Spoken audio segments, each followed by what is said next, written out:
ನಮಸ್ಕಾರ ಎಲ್ರಿಗೂ. Welcome back to fashion and recipe Kannada blog ಚಾನಲ್ಗೆ. ಇವತ್ತು ನವರಾತ್ರಿ ಹಬ್ಬದ 9ನೇ ದಿವಸ, ದೇವಿಯ ಕೊನೆಯ ಅವತಾರ ಅಂತಲೇ ಹೇಳ್ಬೋದು. ಇವತ್ತು ಯಾವ ದೇವಿಯ ಆರಾಧನೆ ಮಾಡ್ತಾರೆ ಅಂತ ಹೇಳಿ ತಿಳ್ಕೊಂಡು ಬರೋಣ. ಅದಕ್ಕೂ ಮೊದಲು ಯಾರೆಲ್ಲ ನನ್ನ ಚಾನಲ್ನ ಇನ್ನೂ ಸಬ್ಸ್ಕ್ರೈಬ್ ಮಾಡಿಲ್ಲ, ದಯವಿಟ್ಟು ನನ್ನ ಚಾನಲ್ನ ಸಬ್ಸ್ಕ್ರೈಬ್ ಮಾಡಿಕೊಂಡು ಪಕ್ಕದಲ್ಲಿ ಬರೋ ಬೆಲ್ ಐಕಾನನ್ನು ಪ್ರೆಸ್ ಮಾಡಿ. ಇದರಿಂದ ಹೊಸ ಹೊಸ ವೀಡಿಯೋಗಳ ನೋಟಿಫಿಕೇಷನ್ ನಿಮಗೆ ಬರ್ತಾ ಹೋಗುತ್ತೆ. ಆದಷ್ಟು ಈ ವಿಡಿಯೋಗಳನ್ನು ಬೇರೆದವರಿಗೆ ಶೇರ್ ಮಾಡಿ. ಇದರಲ್ಲಿರೋ ಕೆಲವೊಂದು ಇನ್ಫಾರ್ಮೇಷನ್ಸ್ ಅವರಿಗೂ ಯೂಸ್ ಆಗ್ಬೋದು ಅಂತ ನನ್ನ ಅಭಿಪ್ರಾಯ. ಹಾಗಿದ್ರೆ ಯಾಕೆ ತಡ, ಇವತ್ತು ಯಾವ ದೇವಿಯ ಆರಾಧನೆ ಮಾಡ್ತಾರೆ ಅಂತ ನೋಡ್ಕೊಂಬರೋಣ.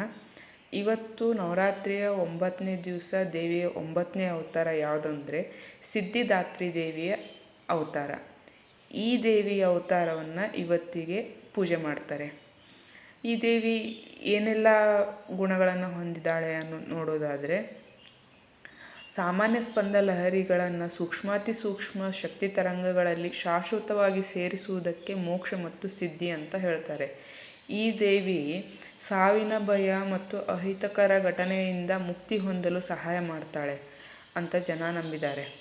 ಹಾಗೆ ಇದು ದೇವಿಯ ಕೊನೆಯ ಅವತಾರ ಆಗಿದ್ದರಿಂದ ಈ ದೇವಿ ಈ ಅವತಾರದಲ್ಲಿ ಸಂತೋಷ, ಆಶೀರ್ವಾದ, ಸಕಾರಾತ್ಮಕತೆಯನ್ನು ಸೂಚಿಸ್ತಾಳೆ.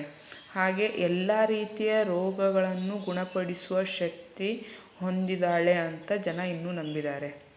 ಸೊ ಇಷ್ಟೆಲ್ಲ ಗುಣ ಇರೋ ಈ ದೇವಿನ ಒಂದ್ಸಲ ನಾವು ಪ್ರಾರ್ಥನೆ ಮಾಡ್ಕೋತಾ ಎಲ್ಲರಿಗೂ ಒಳ್ಳೇದು ಮಾಡಲಿ ಅಂತ ಹೇಳಿಕೊಂಡು ಪೂಜೆ ಮಾಡ್ಕೊಂಡು ಬರೋಣ. ಹಾಗೆ ಇವತ್ತು ಈ ದೇವಿಗೆ ಏನೆಲ್ಲ ಇಷ್ಟ ಅಂತ ನೋಡೋದಾದರೆ, ಈ ದೇವಿಗೆ ಎಳ್ಳಿನಿಂದ ಮಾಡಿರುವಂತಹ ಸಿಹಿ ತಿನಿಸು ತುಂಬ ಇಷ್ಟ. ಹಾಗೆ ಸಂಪಿಗೆ ಹೂವು ಅಂದರೆ ತುಂಬ ಇಷ್ಟ.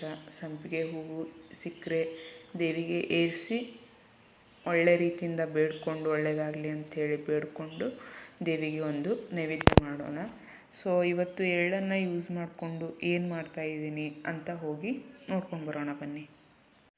ಇವತ್ತು ದೇವಿ ನೈವೇದ್ಯಕ್ಕೆ ನಾನು ಎಳ್ಳಿನ ಉಂಡೆ ಮಾಡ್ತಾಯಿದ್ದೀನಿ. ಎಳ್ಳಿನ ಉಂಡೆಗೆ ನಾನು 1 ಕಪ್ನಷ್ಟು ಬಿಳಿ ಎಳ್ಳು ಹಾಗೆ 1 ಕಪ್ನಷ್ಟು ಬೆಲ್ಲ, 2 ಸಮ ಪ್ರಮಾಣದಲ್ಲಿ ತೊಗೊಂಡಿದ್ದೀನಿ.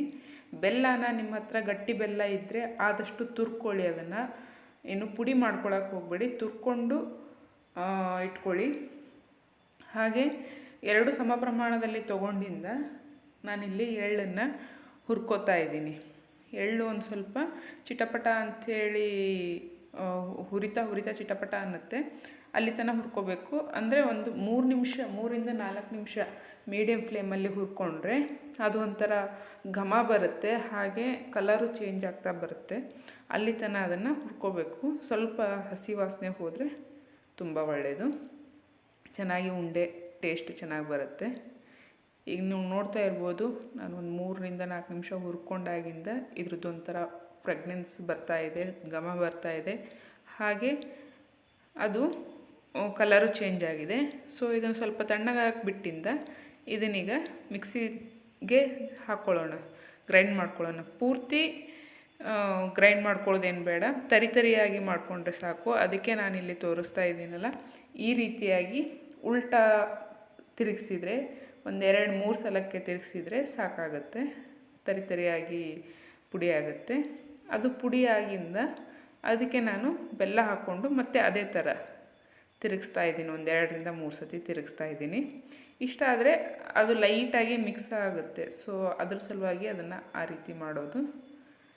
ಅದನ್ನು ಕೊನೆಗೆ ತೆಗೆದು ಈ ರೀತಿ ಉಂಡೆ ಕಟ್ಕೊಂಡ್ರೆ ಎಳ್ಳಿನ ಉಂಡೆ ರೆಡಿ ಆಗುತ್ತೆ.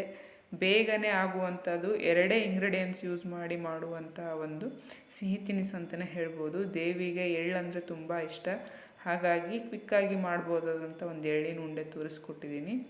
ಸೊ ನೀವು ಮನೆಯಲ್ಲಿ ಇದನ್ನು ಮಾಡಿ ದೇವರ ನೈವೇದ್ಯಕ್ಕೆ ಇಡಿ. ಹೇಗಾಗಿದೆ ಅಂಥೇಳಿ ನನಗೆ ಕಮೆಂಟಲ್ಲಿ ತಿಳಿಸಿ.